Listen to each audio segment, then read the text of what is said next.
and they shall call his name Emmanuel. which being interpreted is God with us. Then Joseph, being raised from sleep, did as the angel of the Lord had bidden him, and took unto him his wife, and knew her not till she had brought forth her firstborn son, and he called his name Jesus. Now when Jesus was born in Bethlehem of Judea, in the days of Herod the king, behold, there came wise men from the east to Jerusalem, saying, Where is he that is born King of the Jews? For we have ശേഷം വളരെ ദുഃഖിതരായ അദ്ദേഹത്തിൻ്റെ ശിഷ്യന്മാർ ഒരു 9 പേര് ആൺപൂർ എന്ന ഗ്രാമത്തിൽ, അവിടെ ഒരു ശിഷ്യന്റെ തറവാടായിരുന്നു പ്രേമാനന്ദ സ്വാമി എന്ന് പിന്നീട് അറിയപ്പെട്ട ബാബുരാം മഹാരാജിന്റെ തറവാട്ടിലേക്ക് പോയി. അദ്ദേഹത്തിന് അമ്മ ക്ഷണിച്ച പ്രകാരമാണ് പോയത്. അവിടെ അവർ കുറച്ച് ദിവസം താമസിച്ചു. ഒരു ദിവസം സന്ധ്യയ്ക്ക് അവരൊരു അഗ്നി കൂട്ടിയിട്ട് അതിൻ്റെ ചുറ്റും ഇരുന്ന് രാത്രി മുഴുവൻ ധ്യാനിക്കാൻ തീരുമാനിച്ചു. അങ്ങനെ ധ്യാനിച്ചുകൊണ്ടിരിക്കുമ്പോൾ പെട്ടെന്ന് പിന്നീട് സ്വാമി വിവേകാനന്ദനായ നരേന്ദ്രൻ പെട്ടെന്നൊരു ഉജ്ജ്വല പ്രഭാഷണം ആരംഭിച്ചു.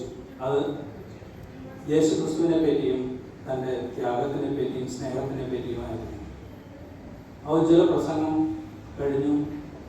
പിന്നീട് അതിൻ്റെ പ്രചോദനത്താൽ എല്ലാവരും സന്യാസം സ്വീകരിക്കാനായിട്ട് തീരുമാനിക്കുകയും അവിടെ ഒരു പ്രതിജ്ഞ എടുക്കുകയും ചെയ്തു, ആ അഗ്നിയുടെ സാക്ഷിയായിട്ട്. പിന്നീട് കുറച്ച് ദിവസം കഴിഞ്ഞിട്ടാണ് അവർ ഔപചാരികമായി സന്യാസം സ്വീകരിച്ചതും വേറെ ഓരോരുത്തരും പേര് മാറിയിരുന്നത്.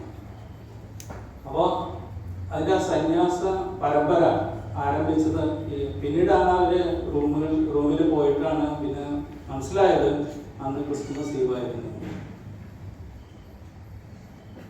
അതുകൊണ്ട്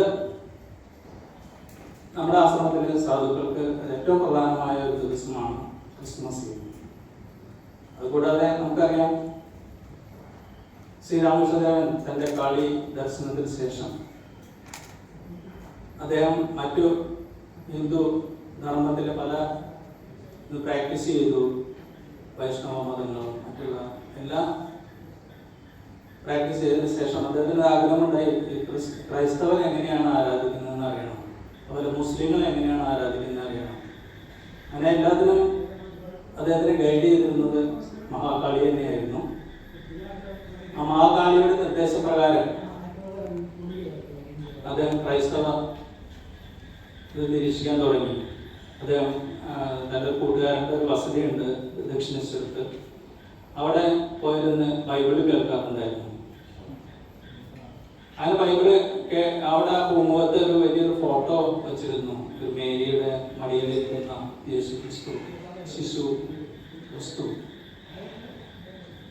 അങ്ങനെ ആ ഫോട്ടോയിലേക്ക് സൂക്ഷിച്ച് നോക്കിക്കൊണ്ട് അദ്ദേഹം ഇരുന്ന് കുറച്ച് നേരം.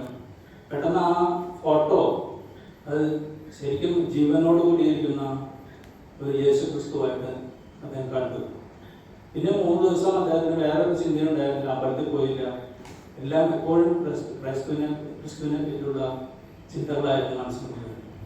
3-ാമത്തെ ദിവസം അദ്ദേഹം പഞ്ചവടിയിൽ, അവിടെ ഒരു ആൽത്തറയുണ്ട്, ഇപ്പോഴും അത് ആൽത്തറയിൽ ഇരിക്കുമ്പോൾ ദൂരെ നിന്നൊരു വലിയൊരു പൊക്കത്തിലുള്ള ഒരു മനുഷ്യൻ, വെളുത്ത ഉയരത്തിലുള്ള ഒരു മനുഷ്യൻ പത്ത് നടന്നു വരുന്നതല്ലേ. അത് ശരിക്കും കണ്ടു. പെട്ടെന്ന് മനസ്സിൽ നിന്നൊരു ഉൾവിളി പോലെ വന്നത് ഇതാണ് ജീസസ്. അദ്ദേഹം ആ ജീസസ് പതുക്കെ അടുത്ത് വന്ന് അദ്ദേഹത്തിൻ്റെ ശരീരത്തിൽ ലയിച്ചു പോയി എന്നാണ് രേഖപ്പെടുത്തിയിട്ടുള്ളത്. അതൊന്ന്. പിന്നീട് സ്വാമി വിവേകാനന്ദൻ്റെ കാര്യങ്ങൾ നോക്കുമ്പോൾ, സ്വാമി വിവേകാനന്ദൻ ഭാരതത്തിലുടനീളം കാൽനടയായിട്ടും യാത്ര ചെയ്തു 2 കൊല്ലത്തോളം. അവസാനം കന്യാകുമാരിയിൽ എത്തി. അവിടെ എല്ലാവർക്കും അറിയാം 3 ദിവസം ധ്യാനം ചെയ്തു. അതും ഈ ക്രിസ്തുമസ് സമയത്തായിരുന്നു. അപ്പം എല്ലാം കൊണ്ടും ക്രിസ്തുമസ് ആഘോഷങ്ങൾ നമുക്ക് നമ്മുടെ മനസ്സിൽ വലിയൊരു പ്രാധാന്യം, വലിയൊരു സ്ഥാനം വന്നു ചേർന്നിട്ടുണ്ട്.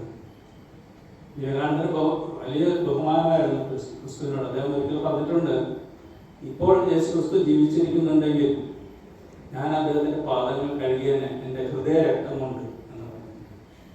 അത്രയ്ക്ക് ബഹുമാനമായിരുന്നു യേശു ക്രിസ്തുവിനോട്. ഒരു സംഭവം കൂടി ഞാൻ പറഞ്ഞിട്ടുണ്ട്. പ്രേമാനന്ദന് വേറൊരു കാര്യം കൂടിയുണ്ട്. ഈ ശ്രീരാമകൃഷ്ണദേവന്റെ 2 ശിഷ്യന്മാർ, ശാരദാനന്ദ സ്വാമിയും രാമകൃഷ്ണാനന്ദ സ്വാമിയും. ശ്രീരാമകൃഷ്ണദേവൻ അദ്ദേഹത്തിന് മനസ്സിലായിട്ടുണ്ട് അത് അവർ രണ്ടുപേരും യേശു ക്രിസ്തുവിൻ്റെ ശിഷ്യന്മാരായിരുന്നു പൂർവജന്മത്തിൽ. അത് അദ്ദേഹത്തിന് ഒരിക്കൽ അമേരിക്കയിൽ പോയപ്പോൾ ശാരദാനന്ദ സ്വാമി റോമിൽ വെച്ച് സെന്റ് പീറ്റേഴ്സ്ബർഗിൻ്റെ ചർച്ചിൽ പോയപ്പോൾ അദ്ദേഹത്തിന് അത് നേരിട്ട് അനുഭവം ഉണ്ടായി, പൂർവ്വജന്മ സ്മരണയുണ്ടായി.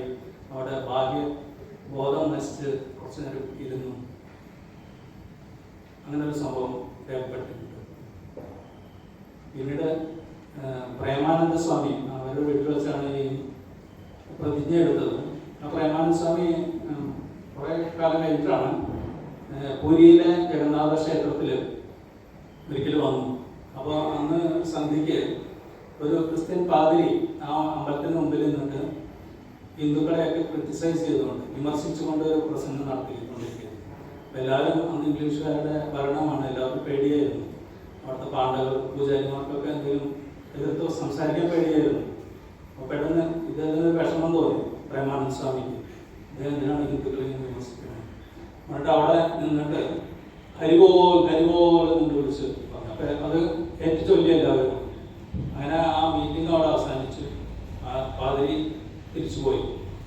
പക്ഷേ അന്ന് രാത്രി ശ്രീരാമകൃഷ്ണദേവൻ പ്രേമാനന്ദ സ്വാമിയുടെ സ്വപ്നത്തിൽ വന്നിട്ട് ചോദിച്ചു, ബാബുര, നീ എന്തായി ചെയ്തത്?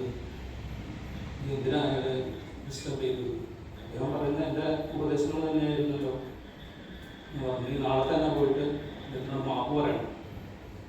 അങ്ങനെ ബാബുര മഹാരാജ് രാവിലെ പോയിട്ട് ഇതിനോട് മാപ്പ് പറഞ്ഞു. അങ്ങനെ ഒരു സംഭവം കൂടി. എല്ലാവർക്കും ക്രിസ്മസ് ആശംസകൾ. നന്ദി, നമസ്കാരം.